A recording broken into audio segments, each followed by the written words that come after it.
bubble. Lakers Heat, the critical Game 4 of the NBA Finals. LeBron and company locked in. Bam Adebayo back for the Heat. Would he be better than ever? Let's pick it up middle of the first. Oh, LeBron with the steal. And LeBron, knocking down Tyler Hero. Take a look at the contact. Hero going down. He sold it, didn't get a call. LeBron had just 8 points in the first half, but those were of the spectacular variety. To the third quarter we go, and this is where LeBron would start to heat up. Open from three. Lakers made 14 threes on the night. They're starting to pull away. Less than a minute later, the Laker lead is 3. LeBron off the dish. Now he's driving the lane.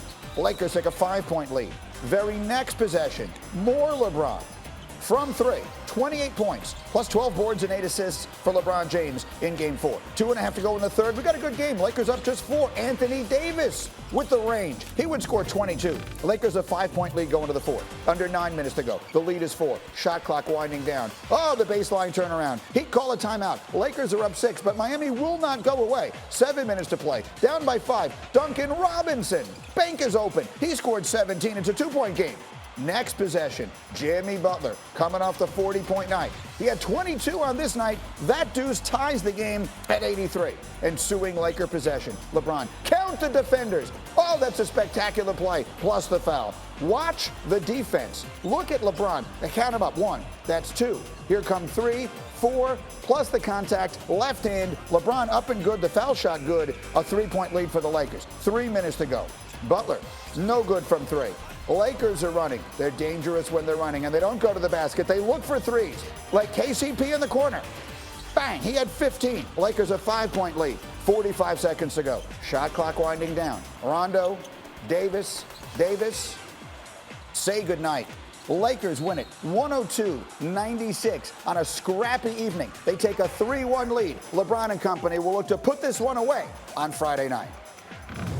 When I woke up from my nap, this morning after our team meeting, I just felt that. I felt that vibe. I felt that pressure. I felt like for me personally, this was one of the biggest games of my career. Just wanted to relay that message to my teammates, the type of zone I was in, the type of moment it was. They're just a gritty, so damn well coached team. But I feel like if we really want to be a championship team, then we gotta have that same grit and that same attitude. That was a tale of 2 halves for LeBron last night. Again, just 8 points in the first. Second half, 20 points, 9 boards. Yesterday, his 20th career half with at least 20 points in the NBA Finals, and you see that is the most by any player in the last 50 seasons. And our coverage this morning begins with Tim Legler and Kendrick Perkins. Good morning, fellas. Big Perk, give me your number 1 takeaway from the Lakers win in Game 4 last night. Anthony Marshawn Davis Jr., but you could call him AD. Last night he put on a defensive clinic. I'm talking about that was a masterpiece. He was on Jimmy Butler heels like a pair of socks. And here it is. You have your 6'11" power forward guarding the Miami Heat's best player who just came off a historical night, one of the best finals performances in NBA history, and he locked them up. Yes, I know Jimmy got off to a hot start going 5 for 5 for them field, 4 for 4 on AD, but AD planted his feet into the ground and he posted up like a stop sign because he kept getting stop after stop after stop, anchoring the defense, switching out on pick and rolls. He did it all defensively. And Greeny, listen, to all those who out there wanted to see what a defensive player looked like, Anthony Davis showed us that last night because he was stuck on Jimmy Butler like fat cells are stuck on me. Okay.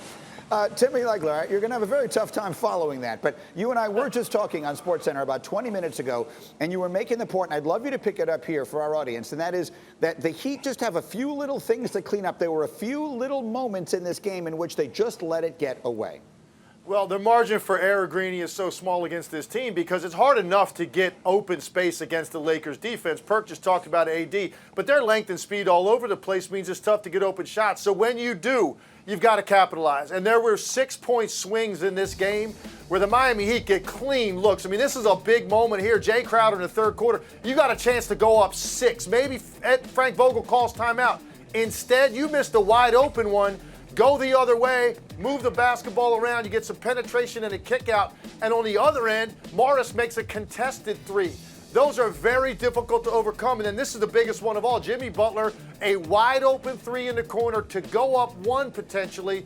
Instead, the Lakers push it the other way, and you get a contested three in the opposite corner by KCP, another 6-point swing that just about put the game away. So you don't have to be perfect offensively against the Lakers, but damn near when you get those kind of wide open looks. And the one thing that I don't think the Heat figured going into this series, Greeny, was that they would get outscored from the three-point line.